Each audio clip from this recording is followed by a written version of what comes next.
Bonjour à tous et à toutes, j'espère que vous allez bien. Aujourd'hui on s'intéresse à la guerre irrégulière, concept fondamentalement européen, né au XVIIIe siècle pour désigner l'envers d'un ensemble de pratiques et de représentations érigées en normes en matière de conflits armés. De façon consciente ou non, le combattant irrégulier utilise la modernité militaire occidentale, aussi bien sur le plan tactico-stratégique, politico-juridique.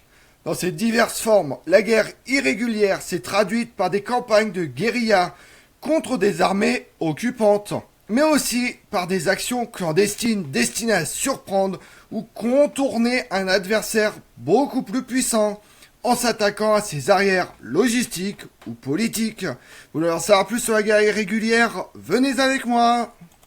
Il a été amplement démontré que loin d'être une forme de violence absolue, la guerre est une activité socialement construite, reflétant les valeurs ainsi que l'organisation politique et économique des sociétés impliquées. La conception européenne de la conflictualité ne fait pas exception, elle répond à des normes qui correspondent à des représentations forgées au cours de son histoire. Elle juxtapose différents héritages, mythes fondateurs gréco-romains et judéo-chrétiens, traditions médiévales de la régulation de la violence avec la paix de Dieu ou la trêve de Dieu. Évolution liée à l'émergence de la modernité politique du XVe au XVIIIe siècle, avec la centralisation de l'État ou le développement des armées permanentes. Évolution sociale, juridique et économique des XIXe et XXe siècles, avec l'essor des nationalismes, de l'industrialisation, l'essor du droit international humanitaire.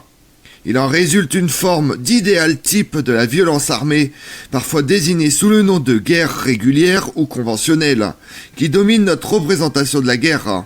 Par opposition à ce modèle a émergé une forme de conflictualité qualifiée de façon normative et ethnocentrique d'irrégulière, pour désigner les pratiques militaires ne se conformant pas à la représentation dominante en Occident. La guerre irrégulière se construit en renvoyant de manière souvent péjorative toute violence armée qui ne suivrait pas les standards occidentaux à une forme de perfidie lorsqu'elle a lieu entre belligérants d'un même pays ou d'un même gouvernement, notamment lors des guerres coloniales face à des adversaires européens. Sur le plan politico-juridique, l'irrégulier ne connaît pas le principe d'un État défini selon l'expression de Max Weber, par son monopole de la violence légitime. Qu'il soit révolutionnaire ou réactionnaire, indépendantiste ou séparatiste, le combattant irrégulier conteste la légitimité du régime en place, souvent qualifié de bandit ou de criminel. Il lui arrive aussi d'invoquer des solidarités politiques ou religieuses, l'exposant à l'accusation d'être un agent de l'étranger. Enfin, l'irrégulier tend à rejeter la séparation entre combattants et non-combattants. Cette norme fondamentale du droit des gens, présente dès le Moyen-Âge sous la plume de Thomas d'Aquin, puis de façon plus centrale dans la pensée de Hugo Grocio, père du droit international moderne, prenant une matérialité particulière à la Renaissance avec le port de l'uniforme par exemple. L'absence d'uniforme est ainsi un trait constitutif du combattant irrégulier. En se mêlant à la population, il l'expose à la répression de l'adversaire.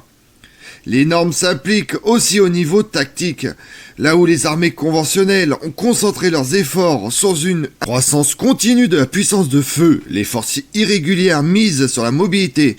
Face à des armées de plus en plus industrialisées, l'irrégulier privilégie des tactiques de compensation, l'embuscade, l'attentat et la dissimulation. La tradition classique fondée sur la destruction de l'armée ennemie, la stratégie irrégulière est plus indirecte et s'attache davantage à l'érosion de la volonté dans le camp adverse. Le guerriero gagne s'il ne perd pas, écrivait en 1969 Henry Kissinger à propos de l'expérience américaine au Vietnam. Pour survivre, tout en fatiguant son adversaire, l'irrégulier travaille à gagner de petites victoires par le harcèlement, le sabotage et la sape des relais de pouvoir dans les territoires où il s'implante. La guerre irrégulière a sans doute toujours existé. La guerre des Gaules de Jules César regorge d'affrontements irréguliers avec les légions romaines.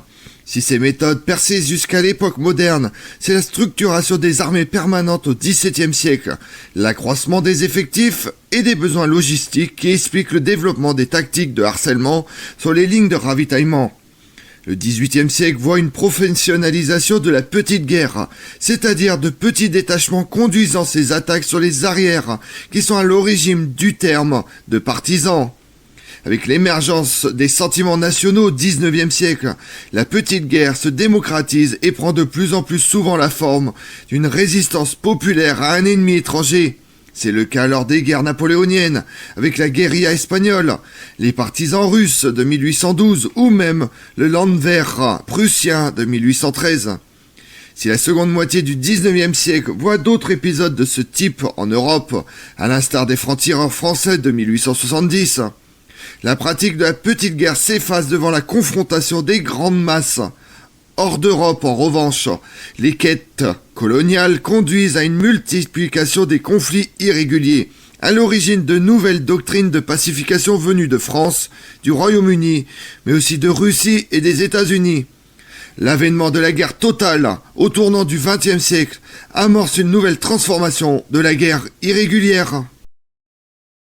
Lors de la Première Guerre mondiale, l'importance stratégique de la mobilisation de la population civile pour l'effort de guerre accroît la crainte d'une subversion intérieure.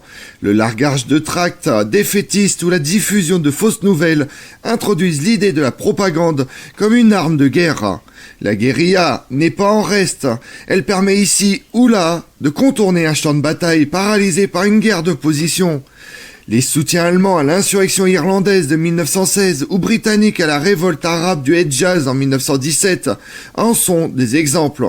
La Seconde Guerre mondiale accélère cette logistique, sous l'influence notamment de la Grande-Bretagne, qui met sur pied un appareil de guerre politique et d'opérations spéciales destinées à soutenir les résistances dans les territoires occupés par les puissances de l'Axe. Après 1945, les logiques de guerre froide renforcent la stratégie indirecte et donc la guerre irrégulière. Propagande, subversion, actions clandestines en soutien à des groupes armés deviennent des outils essentiels.